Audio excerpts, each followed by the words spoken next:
BOQ is just a boring spreadsheet, let me break down to you. It's going to save you a lot of money.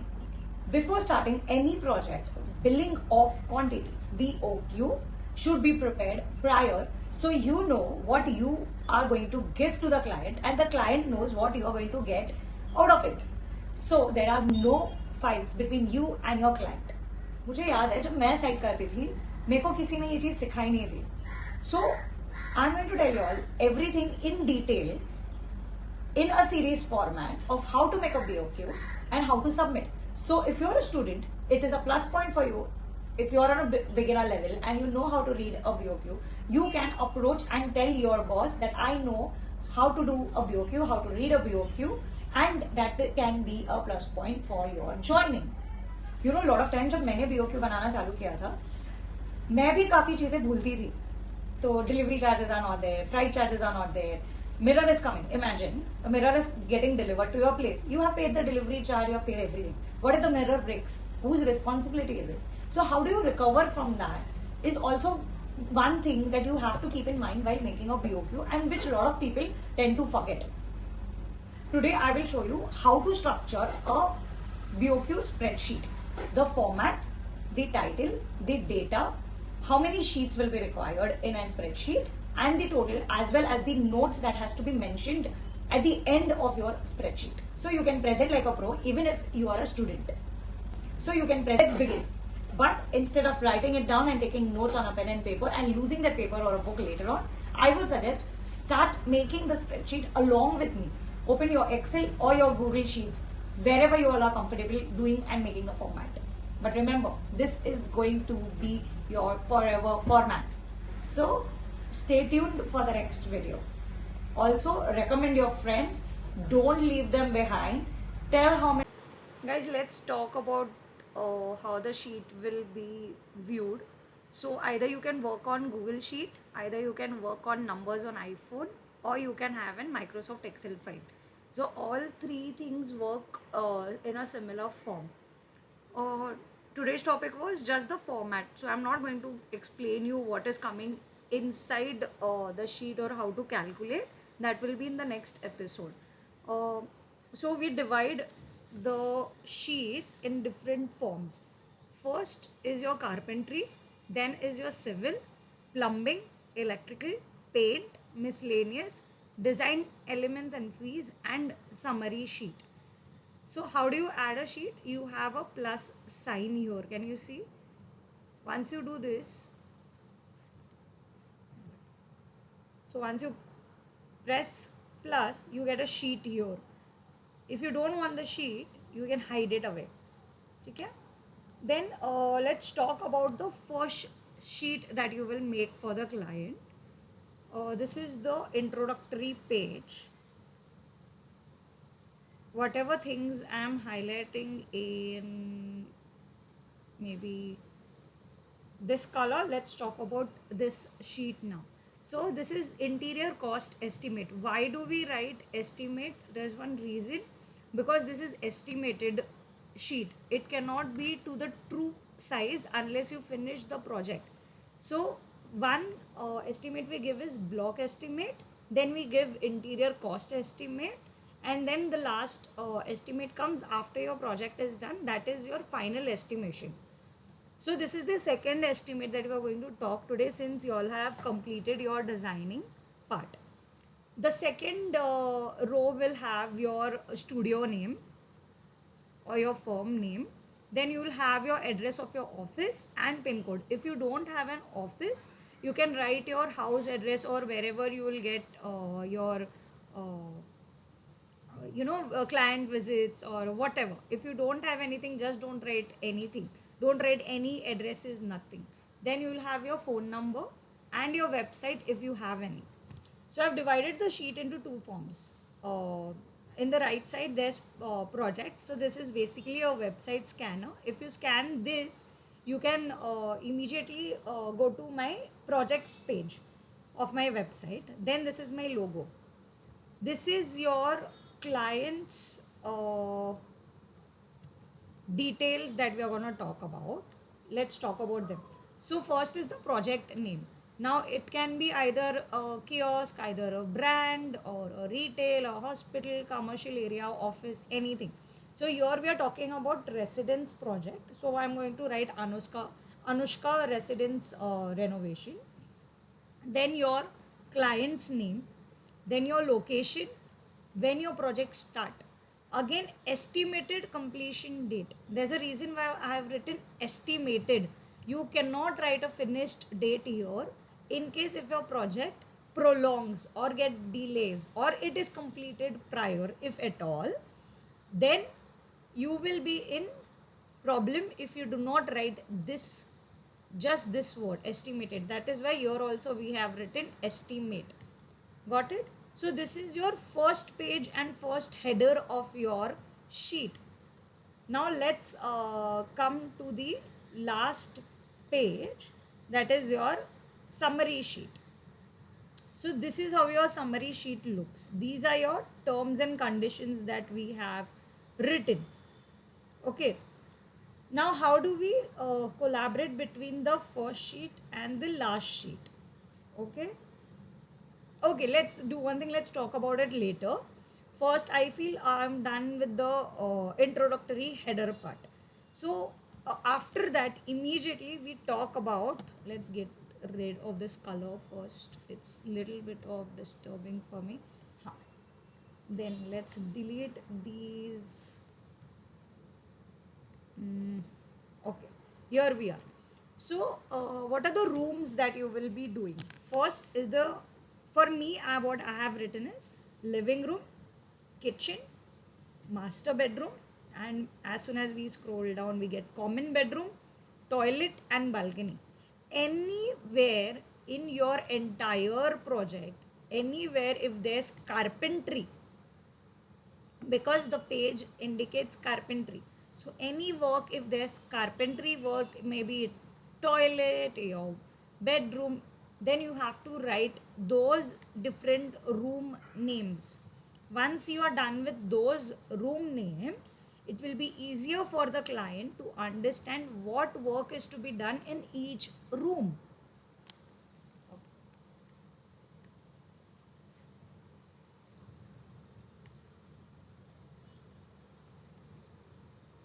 Okay. Now, did you understand how to segregate different rooms wherever the carpentry is there?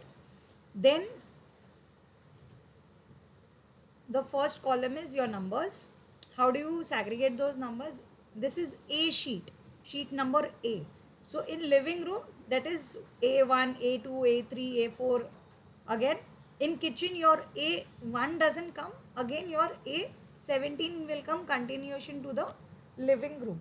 So, when you're talking to the client, it's easier to explain that sheet number carpentry and row number A16. I need to explain you all of this, right? Or if client has a doubt, they can directly say, oh, A20, I am confused. They don't have to say carpentry sheet, master bedroom.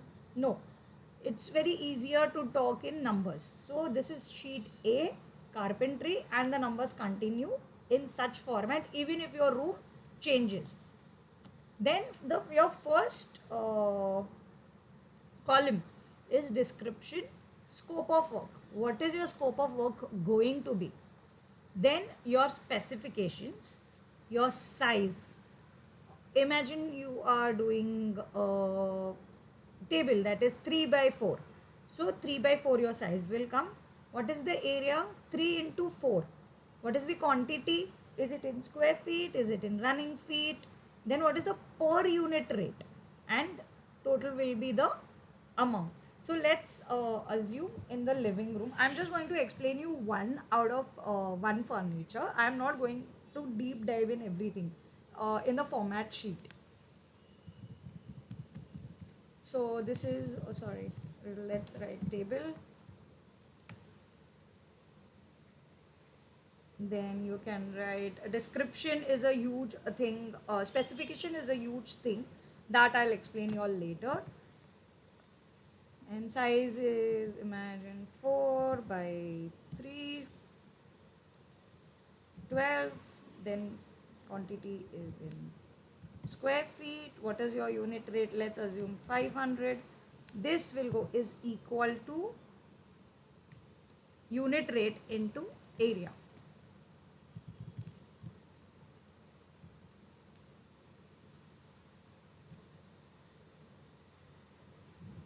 One second.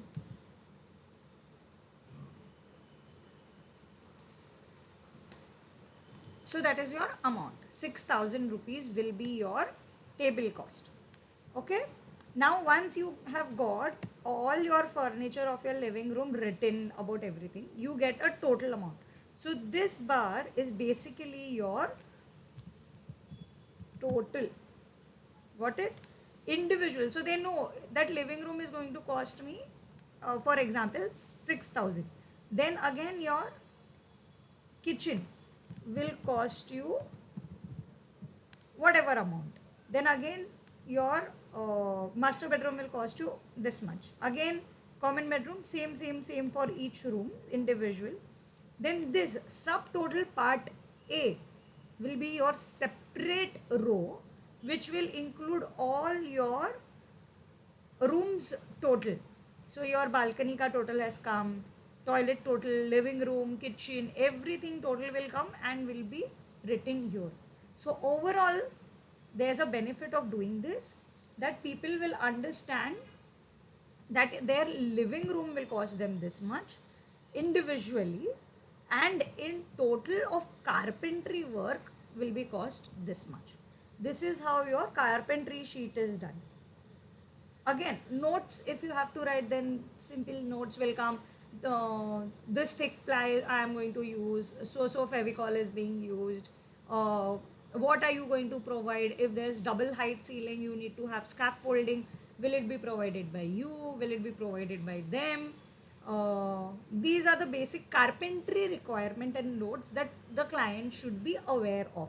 Transportation is going to be paid by you or them, whatever, but only carpentry related. Now let's go to civil. Civil has the same thing, same number, same description, specification, size, area, quantity, unit rate with material and amount. Same format. Okay, but again, this is where all civil work is going to be done. Bathroom, kitchen, flooring.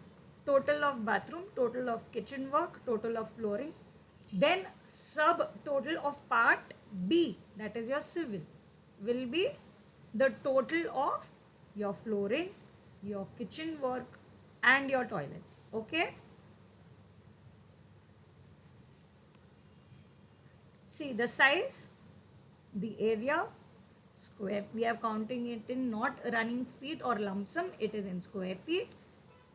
Unit rate, what is the per unit cost, that is per square feet, what is the rate and how much is going to cost. So you multiply your unit rate with your area, you get the total amount. Now let's go to plumbing. Okay, same, the format of this remains the same. Again, C1, C2, C3, total of each room. Okay, what are plumbing and everything is going to be given. This I will explain you all later. Plumbing, washroom, what is the type, what is, see your, we have written it's lump sum, it's not in square feet. So how many quantities or how many washrooms are we going to do? 2. So each washroom is going to cost, because it is written unit rate, so each washroom is going to cost you 35,000. So when you multiply this with the quantity, you get your total amount. Again, subtotal part C, again whatever notes you have written, that here we have written with material. So your notes can be like this plumber will be only available from this to this time, the work will be conducted by us, and whatever description that you have to give in. Then we'll come to electrical. Same format, nothing different. You write the type as in your brand, then your unit, quantity, unit rate, amount. Again subtotal D. Paint, again same thing, where all you are going to do, what POP are you going to use, what are the brands. Okay, then subtotal part E, again note, Again, this is not with material. Did you see I have not written with material? So what we do is then we say you have to get the paint. The paint is not in this, or any cloth of cleaning, or any type of thinner, anything that, all the materials, whatever material is required, brush, paint, thinner, getting the material is being done, ladder is, transportation is being handled by the client for the paint. Then we come to miscellaneous. Same, everything is same. See, can you see the format? Everything is same. Subtotal part F. Again, notes ki whether it's going to be bought by you, whether it's going to be bought by the client, or it's going to be bought by the architect or interior designer. And then your what miscellaneous item comes. You know, we are buying it from this website, or we are going to buy it from offline, this store, two chairs, any loose furniture, yeah, that you just have to get from outside and fit it there. That's it. Okay, this comes in your miscellaneous items, your fitting of your chandelier or anything, something like that. Then your design fees, whatever your design fees is, we don't write any description. If you have any description, what we do is we tell them if you're going to give them 3 changes in the 3Ds, or you will be giving them 2 plans as discussed, and the third plan will be final. Those will be in the notes section here. Okay, and your rate, whatever you want to charge, you want to charge them 10% to 20%, you want to charge them per square feet wise, hourly wise, right? And then last comes the summary sheet. Now this is a very big topic. Can you see? A, that is your carpentry. B is your civil. C is your plumbing work. See, each sheet here have been written in the same format. Okay, any furniture work. Now we had, you remember we had written 6,000 for the table. Carpentry work, let's go. Subtotal part A 6,000. Summary sheet 6,000. Civil, we had written 975. Total came. Subtotal part B 975. Again it came here 975. Then went for our plumbing. Subtotal part C 70,000. Total came here 70,000. Same way we have to write everything down. We don't have to write now. There's one simple tip and formula that we have to do, because we are working on Excel. This is your formula. So what you do is equal to, you go to that page. I'll show it to you. Is equal to, you go to that page, you press on the subtotal part A amount, you come here, you press enter. That's it. I'll show it one more time. We will go to electric. First let me put an amount. Let's put 50,000. See, automatically it came to 50,000. You go here, go where is my electrical, and 50,000. See, it came. Now I'll show it to you again. Is equal to electric sheet 50,000. We click there, go to summary sheet, press enter. Did you see? Then what you do is you add everything. This is just a subtotal of 1, 2, 3, your A, B, C, D, E, F, G. That's it. And you get your total amount of the entire project. Now, why do we do it in such manner? Just imagine if the client says, I don't want the table. Even if it is 6,000, I just don't want it. So what we do is we just, no wait, we make the area 0, you get the 0, your subtotal A becomes 0, your summary sheet mein furniture work becomes 0. So it is that linked that you don't have to keep on editing each and every item individually. If you just subtract whatever your client says. Now let's imagine tile breaking a client has said not to do. So what do? You make the area 0, your amount becomes 0, you go to summary sheet, your account, your civil work has become zero. It has automatically changed into the total. So the client knows if we remove it individually, it is going to make a difference in the summary sheet as well in the total. Okay, it is that easy. Now let's come on the terms and conditions. I am not covering the entire terms and conditions, but these are few that you all have to look behind. Terms and conditions. Any new work apart from estimate will be charged extra. Very important. You have to be so thorough that you need your BOQ printed or in your phone. Any work or anything changed, even in an inch, your estimate number 2 should be immediately given to the client. Okay, again one change, again don't say array that we'll see later on. No, you cannot. Then that paisa doesn't come at all. Okay, so make sure any change that the client does, you keep on uh, giving them new estimate, even if it is one change. Due to any reason, if quantity exceed as specified, it will be chargeable. Again, quantity is exceeded, extra ply is required, extra material is coming in, extra new wardrobe is there, just add. The above estimate may increase if there is any work at site which cannot be avoided and currently unknown to us. Imagine there's a leakage. Now you don't know where that leakage has started. Okay. Now that you did not include that in your estimate, then they will say, "Yo, it was not written. Oh, you didn't do it. It's on you." No, you can show them the point number 3 saying the above may increase if then new work. Had you mentioned about any leakage? No. So can they ask you don't charge? No, you can charge them. So this point is very important. Any issue related to the society is responsibility. Lot of societies have been there where you can't work 2 to 4, then you need your contractors to have health insurance, and then there's a deposit of 50,000 rupees that the owner has to be done. This is not the architect or interior designer's responsibility, this is their responsibility. Okay, any change after approval of the plan. Imagine your designs are final, your approvals are done, but yes, 100% they tell that we need to change this, we don't like it, we'll remove it and we'll do a new thing. That is possible, human behavior, but so you are not going to stay in that house, they are going to stay, so we need to work according to them.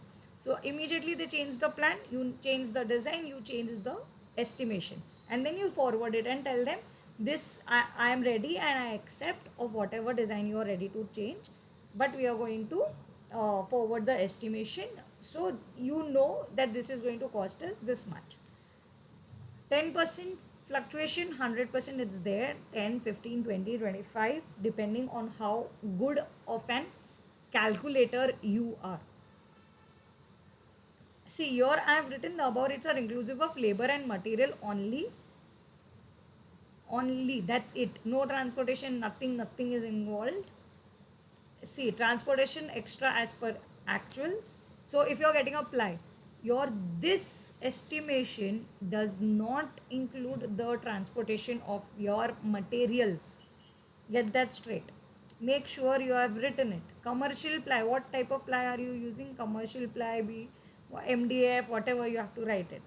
Electricity and water should be supplied by the client. Final billing will be done. This is more important, like I told you, every inch and every corner counts when you make a BOQ. So every time they make a change, your estimation and design changes, you have to give them the bill.